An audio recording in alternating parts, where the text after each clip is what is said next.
Olá pessoal, tudo bem? Bom dia a todos e a todas.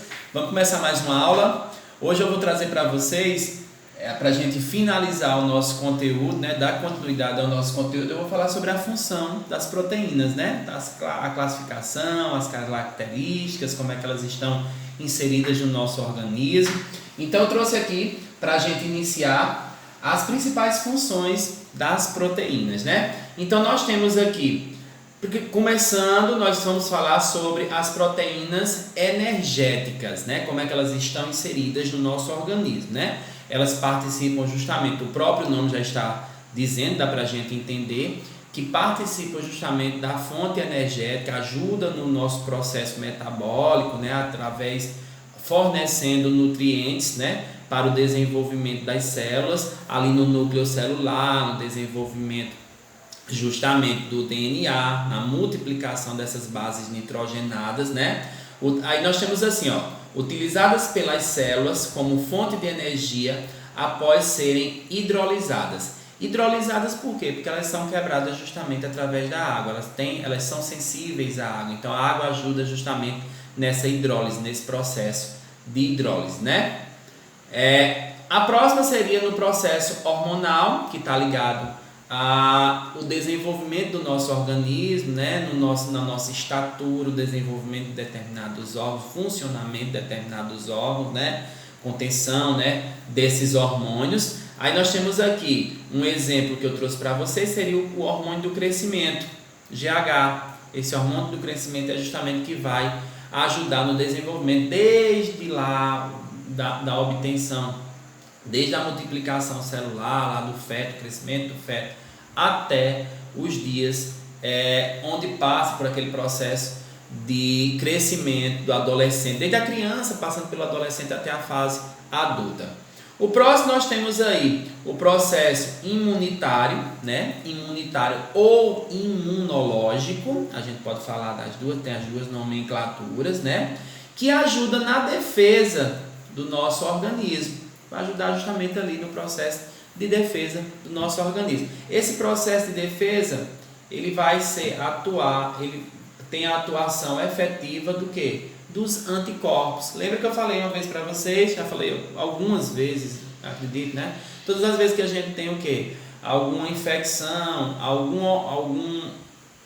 algum tipo de organismo estranho dentro do nosso organismo, algum ser estranho, no caso de uma bactéria, Não podemos classificar os vírus como um ser vivo, porque ele é um parasita celular, Ainda há controvérsias em relação a isso, mas nós temos aí a obtenção de bactérias, quando a bactéria ela adentra no nosso organismo, que ela precisa ser eliminada, ou quando um vírus ele adentra no nosso organismo, Então o nosso organismo recorre o quê? Aos anticorpos. E esses anticorpos vão lá e destroem, eliminam, possivelmente essa bactéria ou esse vírus. É tanto que, por exemplo, se for em uma gripe, aí acontece o processo de secreção. Aquela secreção são justamente anticorpos, que morreram, são justamente leucócitos, mortos. Quando é um ferimento, a obtenção de pus naquele ferimento seria o quê? Leucócitos mortos, que venceram a batalha e acabaram morrendo. Então não é interessante armazenar, ficar com esses leucócitos no organismo. Então o organismo cria um processo de excreção dessas substâncias, Então no processo imunitário, ele está ligado no processo imunológico ou imunitário, e o agente principal são os anticorpos. Quem vai auxiliar é justamente uma dessas funções, é proporcionada pelas proteínas. E por último, nós temos aqui as enzimáticas. Vou falar aqui para vocês. As enzimas, nunca esqueçam desse processo de enzimas. Eu gosto de falar muito sobre as enzimas porque elas são catalisadoras, ou seja, participam da transformação de substâncias. Estão lá justamente nas células, ajudando no processo de reação química, catalisando, transformando substâncias simples em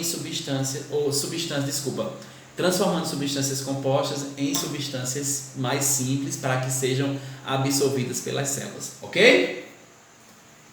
Aí eu trouxe para vocês aqui um exemplo que isso aqui é uma artéria, né? Nós estamos vendo aí uma artéria. Por que uma artéria? Porque eu não poderia falar que seria uma veia, porque a artéria no nosso organismo, né, é quem vai levar o sangue rico em oxigênio. E a célulazinha que vai levar o sangue rico em oxigênio através das artérias é justamente as hemácias. Só que nós precisamos de uma proteína que está presente no sangue para ajudar no transporte desse oxigênio, que seria a hemoglobina. Então, essa hemoglobina, quando ela tem uma deficiência, quando ela cai a taxa de hemoglobina no nosso organismo, as hemácias elas começam a se quebrar. Nós sabemos que as hemácias ela tem essa composição de disco bicôncavo, né? Então, quando acontece um declínio na hemoglobina, a hemácia ela começa a se quebrar, fica igual a foice, parecida com uma foice.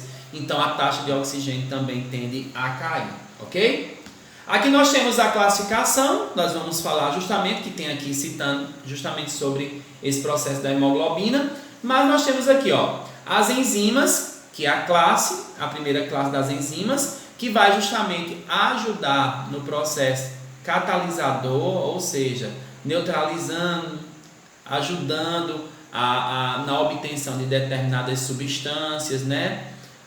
Por exemplo, nós temos aí a proteína, determinadas proteínas que ajudam na digestão do nosso alimento, de determinados alimentos. Aí nós temos aqui, ó, a tripsina, a lipase e a amilase, que são 3 tipos de proteínas que nós produzimos, que é justamente para degradar ou ajudar na decomposição de determinados alimentos. Aí nós temos as proteínas transportadoras, que aqui nós temos a hemoglobina, como eu falei para vocês, né? E nós temos as lipoproteínas. Por próximo, nós temos as proteínas contráteis ou de movimento, que nós temos a actina e a miosina. A actina e a miosina vai formar justamente os músculos, elas são contráteis porque elas dão um movimento, contração e extensão do músculo. Posteriormente, uma coisa, pessoal, que eu queria falar com vocês. Não confunda a actina e miosina com as células que formam músculo. A actina e miosina só são as proteínas. As células que compõem o músculo são chamadas de miócitos, ok? Aí nós temos aqui as proteínas estruturais, que nós temos a queratina, colágeno e elastina. A queratina, todos nós sabemos, é justamente a proteína que vai formar estrutural, né? Tem esse processo de estrutura no nosso organismo, vai formar, está presente na nossa pele, nas unhas, no cabelo, né? O colágeno também vai estar presente nas unhas, no cabelo, também vai formar os nossos ossos, e a elastina que vai dar essa flexibilidade. Elastina vem de elástico, por isso nós chamamos dessa forma. As proteínas de defesa, que são os anticorpos, como eu falei para vocês, nós temos aqui a toxina botulínica, né, que também é um tipo de proteína que vai defender o nosso organismo contra agentes patológicos. E penúltimo aqui nós temos os hormonais, também que eu falei para vocês, que nós temos a insulina, o hormônio do crescimento, né, que nós temos a insulina que está presente, que é fabricada pelo pâncreas, né, e vai ajudar o pâncreas. Todos nós sabemos que é o quê? Que é uma glândula mista ou mesócrina, né? E vai produzir o quê? Essa substância. Tanto vai produzir a insulina como vai produzir o glucagon. No caso da insulina, é justamente essa substância esse hormônio que vai transformar o açúcar em energia no nosso organismo. E por último, nós temos aqui as proteínas nutritivas ou de reserva, né? Que nós temos aí a albumina, que é do ovo. As pessoas que malham, os meninos aí, os alunos da primeira série que gostam de malhar, as meninas também sabem muito bem disso, porque a albumina tem a proteína, porque tem uma quantidade muito enorme de vitelo, né? A substância nutritiva que vai nutrir o embrião até ele se desenvolver, né? E nós temos aí, por último, nós temos a caseína, né? Caseína que é justamente está presente no leite, ok? Vocês podem ver que a maior parte, as proteínas nutricionais, elas estão mais presentes efetivamente nos animais, são derivados de animais, né? Aí nós temos aí no processo de desnaturação da proteína, o que seria o processo de desnaturação da proteína? É quando eu modifico a estrutura da proteína, né? Desnaturação da proteína seria o que? A mudança da estrutura. Então a proteína ela pode ser mudada, a sua estrutura, em relação à temperatura. Então, por exemplo, quando eu uso uma alta temperatura, o cabelo está molhado, mas eu uso uma alta temperatura e o cabelo ele é encaracolado e através da alta temperatura eu consigo deixar ele liso. Ou vice-versa, ele é liso e através da temperatura eu deixo ele encaracolado. Esse processo é chamado de desnaturação da proteína. A mesma coisa acontece aqui no ovo. A proteína que está presente no ovo, quando eu aqueço, ele vai mudar o quê? O seu formato, a sua estrutura. Vai ser algumas... porque dentro da estrutura das proteínas, né, nós encontramos os aminoácidos. Então, esses aminoácidos, muitas vezes são quebrados justamente pela temperatura. Então, muda justamente a sua composição, digamos assim, estrutural, ok?